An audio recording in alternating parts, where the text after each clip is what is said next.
In a city overflowing with people, where millions rush past each other every single day, it's easy to believe that being surrounded by others means you're not alone. But sometimes, loneliness is loudest in a crowd. Set against the ever-moving backdrop of Mumbai, the Lunchbox tells a story so simple, yet so deeply human, that it feels less like a movie and more like a quiet conversation with your own life. At the heart of the story is a system the city prides itself on, the legendary Dabawala delivery network, a system known for its near-perfect accuracy. But one day, it fails. A small, almost impossible mistake happens. A lunchbox prepared with love by Ela, a housewife trying desperately to reconnect with her distant husband, is delivered to the wrong person. Instead of her husband, it reaches Sajan Fernandez, a man nearing retirement, living alone in a quiet apartment, still carrying the silence left behind by his late wife. Sajan isn't looking for anything new in life. His days are predictable. His routine is fixed. And his world feels like it has already ended, even though he's still living in it. But then, he opens the lunchbox. The food is different. Carefully made, thoughtful, personal. And for the first time in a long time, something shifts. He doesn't just taste the food, he feels it. So, almost instinctively, he writes a note, a simple response, nothing dramatic, and places it back inside the lunchbox. The next day, there's a reply. And just like that, a connection is born. Ela, on the other side of this exchange, is living a life filled with quiet disappointment. Her husband barely notices her. Her efforts go unseen. Her voice goes unheard. But through these letters, she finds something she hasn't felt in a long time. She feels seen. What follows is not a typical love story. There are no grand declarations. No dramatic meetings. Just words. Honest, unfiltered, and deeply personal. Through these handwritten notes, two strangers begin to share their lives, their regrets, their missed chances, their small, fragile hopes.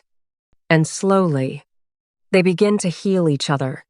Sometimes, the wrong train takes you to the right station. This line isn't just dialogue. It's the philosophy of the entire film. Because everything about this story is built on chance. A mistake that wasn't supposed to happen. A connection that wasn't meant to exist. And yet, it feels more real than anything planned. Irrfan Khan as Sajan delivers a performance that is nothing short of extraordinary. He doesn't rely on heavy dialogue or dramatic expressions. Instead, he uses silence, pauses, and the smallest changes in his face to convey emotion.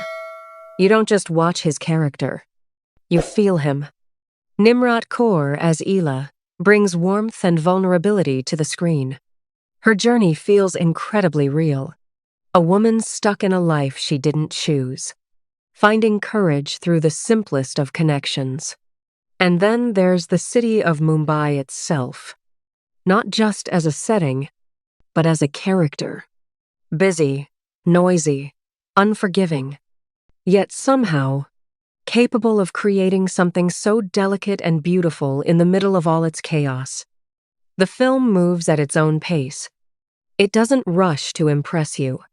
Instead, it asks you to slow down, to notice the small things, the way someone writes a letter, the pause before a reply, the emotions hidden between lines. There's also a quiet exploration of time in this story.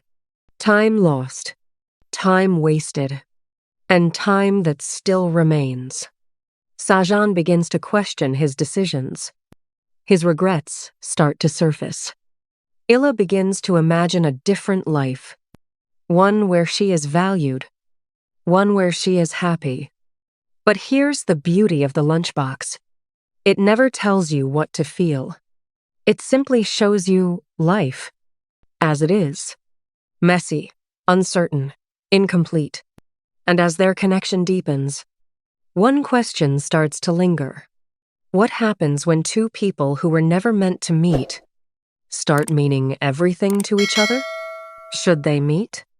Or is what they have perfect precisely because it exists in distance? The film doesn't rush to answer that, because sometimes the possibility of something is more powerful than its reality. And that's what makes this story unforgettable. By the time the film reaches its end, you're left with emotions that are hard to explain. It's not sadness. It's not happiness. It's something in between. A quiet realization that life doesn't always give us clear endings. And maybe that's okay.